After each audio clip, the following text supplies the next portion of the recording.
Welcome back, everybody. Today we're going to try a new one, at least to me, from Hot Butcher for the World, Run to Daylight. I will leave a card up here if you want to go check out the other beers that they have sent. This one is Citra, Simcoe, Strata, and Galaxy hopped Triple India Pale Ale. 10% ABV. Now, I can say on the last three that I've done, after they've really warmed up, you get a lot more of those smells and those tastes in there. I'm talking like 30 to 40 minutes of having them out in a glass to warm up. I know it's probably over here. I think New Fallen was the last one. No, it wasn't that one. It was a Simcoe one. Maybe it was the Sparks one. I really did start picking up that coconut. And so I want to say if you're drinking these real cold, the flavors might be different. Obviously, we do know that because we do see like porters and stouts. You let them warm up a little bit more and you get different notes. So maybe how they're using the hops, the longer you let them sit, the better. Now this one has been sitting out for about a half hour. It is a triple IPA, so I'm thinking more maltiness than anything. Can date is 2/2 and this is 3/12, so a little over a month old. Go ahead and get it in here. I'm not sure I've had a triple IPA with Citra hops in it. I know I've had one with Galaxy, but I don't remember what else was in there. So if we look at the head, it is kind of an orange colored head, light orange, almost like that vanilla orange creamsicle kind of style on there. Small and medium bubbles, more small than anything. About a finger of head. Bubbles on the side are compact like dish soap. Color, yeah, orangish with a tint of red, I would say, in there. Kind of, I would say, I mean, obviously I know it's a triple IPA by the can, but it does look a little bit darker. Now, a lot of their beers that I've been drinking have been double New England IPAs, so I don't know if I'm just going by that, but this one does look like it's got more malt. The color is different, but obviously you could technically get that by using different malts. Very hazy, you can't see through it at all. Let's go ahead and smell.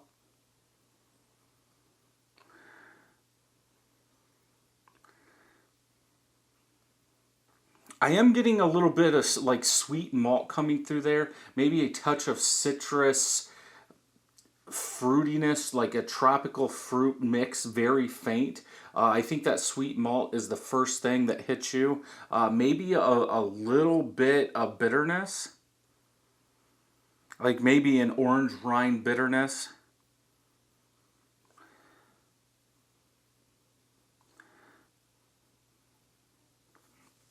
Yeah, I get that sweetness, like what's in some of their double New England IPAs, that sweetness follows over, but there is a tiny bit of maltiness in there, and then that like light citrus tropical fruit are in there, then you get a little like orange rind bitterness in there. Let's go ahead and taste.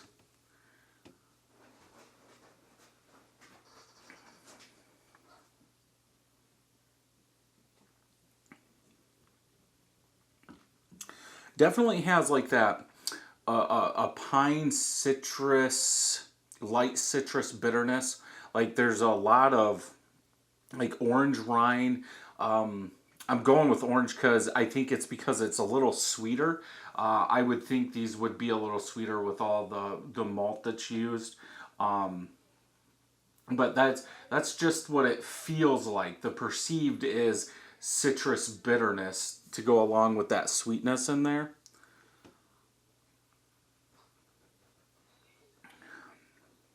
It's definitely thick, like medium to heavy.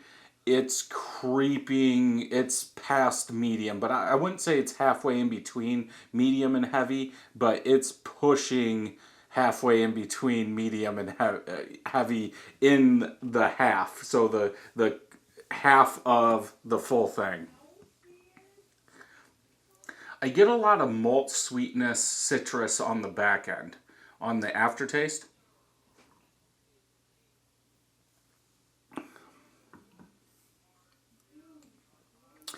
It almost feels, well, let's go ahead and get this in here before I say that. Because it could be just because all the goodness always lives on the bottom of every can. Head still looks the same, color still looks the same. I would say the bubbles look smaller now, but I did shake that up and pour it back in there.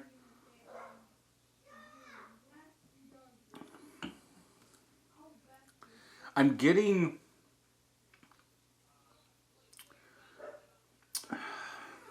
like, that taste was like passion fruit from that galaxy.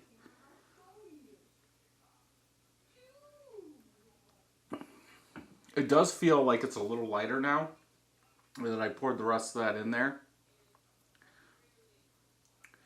It's not as sweet. I think that passion fruit is taken over, so that galaxy is taking over a little bit in this. I don't really get that maltiness that I was getting. The sweetness is there. I think there's a little bit more bitterness. It's like hanging out in my throat.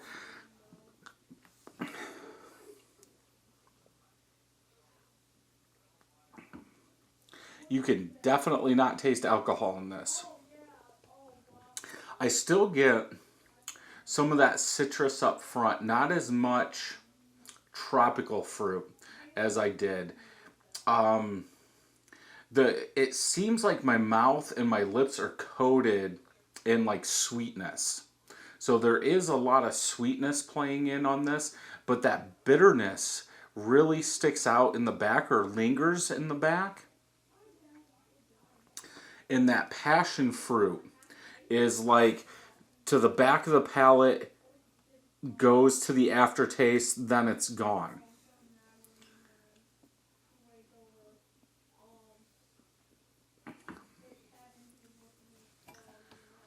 I would say the perceived bitterness on this is like 75, maybe 80. I don't know. We'll check. Pretty good beer. At least for me though, I think there's too much going on this. I think I would rather have one of their, double New England IPAs, something along those lines than this triple. I just feel you have to use so much malt, and it's harder to get those flavors and those aromas to come out in the hops when you have to bump the ABV up so high. And again, maybe they use sugar to do it, but it just feels like they used grain. They added extra grain to bring out that malt sweetness.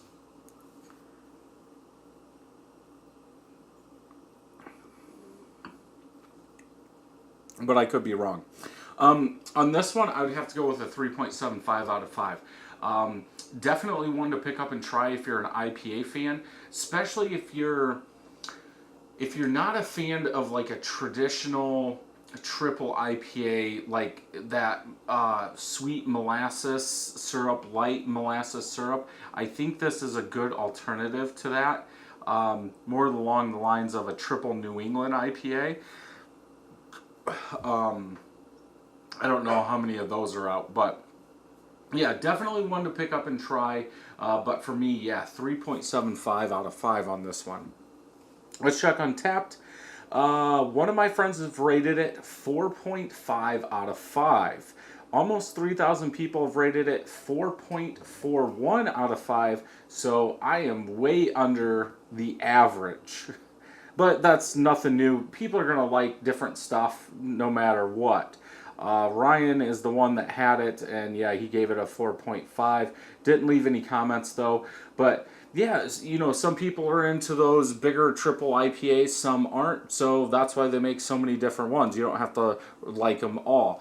So if you've had this, leave a comment down below or tell me what you think about this beer. Again, thank you to Hot Butcher for sending this. If you would like to, check out some more videos over here. Don't forget to hit that thumbs up and subscribe button. And until next time, happy brewing.